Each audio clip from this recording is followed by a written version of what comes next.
Hi everyone, I'm Daniel. I'm here with my fellow LRCC member Maggie and our great friend Chema. Well, we're both members of the Squam Lakes Association and we're currently here at the SLA campus, but we're about to head out on a guided hike at the Five Finger Point Trail in Sandwich, New Hampshire. It's right on the border of Sandwich and Holderness.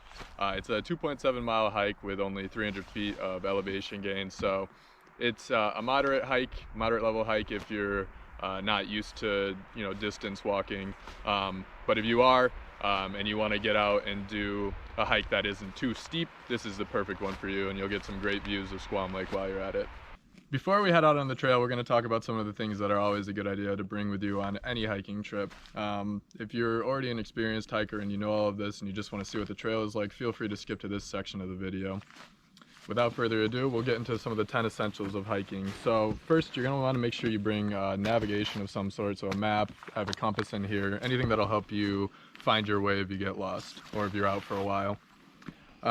Next, you're going to want sun protection, so sunglasses, sunscreen, any kind of hat, or anything that'll keep the sun off of you.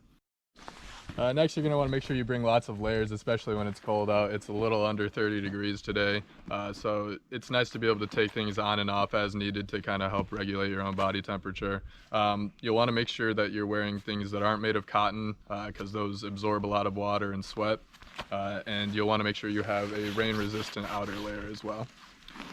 Moving on, next we have illumination, so in case you get lost and you're out for much longer than you think, or if you're hiking at night, you'll want a flashlight, headlamp, anything along those lines, a lantern. You'll also want first aid supplies, obviously very important. If you get hurt, you need a way to bandage yourself up.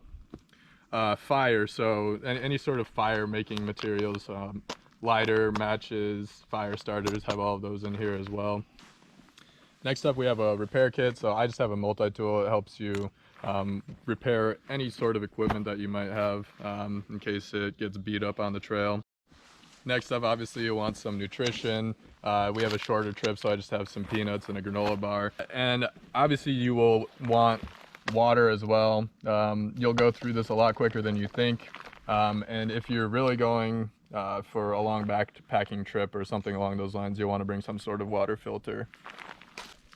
Also, you want to make sure you bring some micro spikes if you're hiking in snowy and icy conditions to help get some traction. Fellow LRCC member Cecilia made a video hiking at Red Hill where she talked about micro spikes with Maggie, so feel free to check that video out if you want to learn more. And then finally, it's always a good idea to try to bring some sort of shelter or emergency blanket, especially if you're hiking out in the cold. These are really lightweight and they fold up quite well, so even though it seems like a lot, it's really light and it can fit into your backpack pretty easily.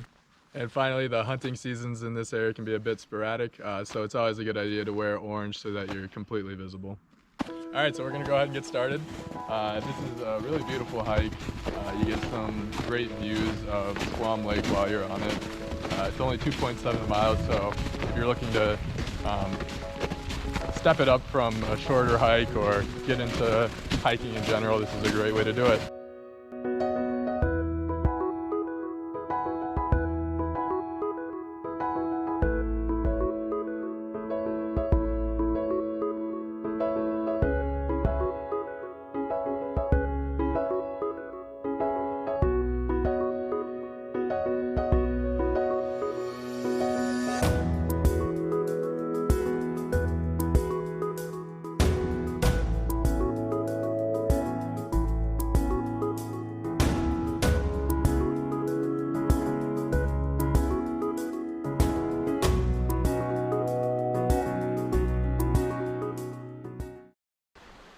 If you start getting to sections of the trail where you're seeing stuff like this, where it's mostly ice on rock and you don't have a lot of snow, you might want to think about putting on micro spikes to give yourself some better traction. When you're walking in snow, you usually have a decent amount of traction, but when you're on this, not a whole lot there. It's pretty slippery.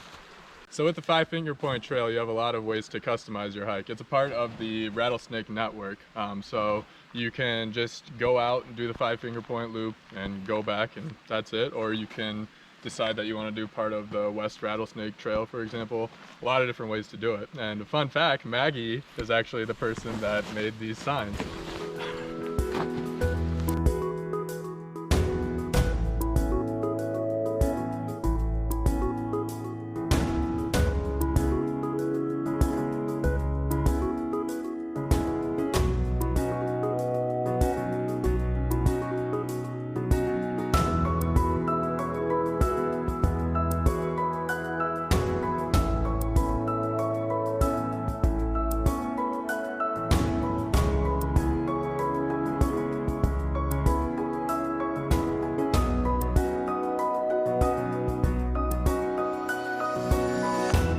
out at one of the fingers of the 5-finger trail where the land juts out a bit into the water.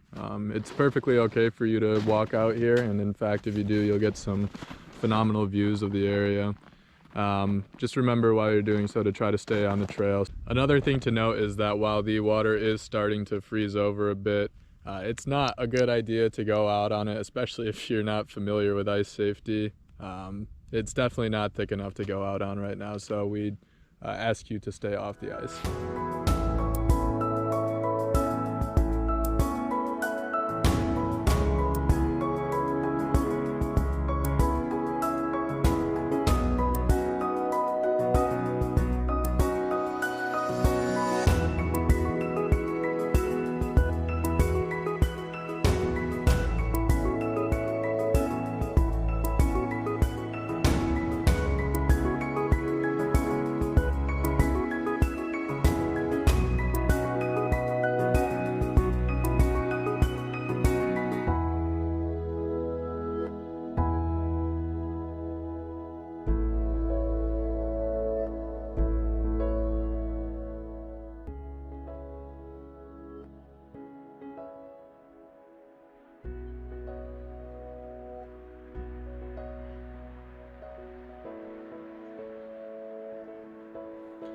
Hey everyone, we wrapped up the hike and we're back at the Squam Lakes Association campus.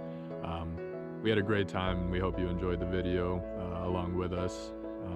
The 5-Finger Point Trail is a great hike, and if you're looking for something that's a little flatter and something that you can kind of customize among the Rattlesnake Network trails, get some great views of Squam Lake, it's definitely the hike for you. So hope to see you out on the trails, and happy hiking.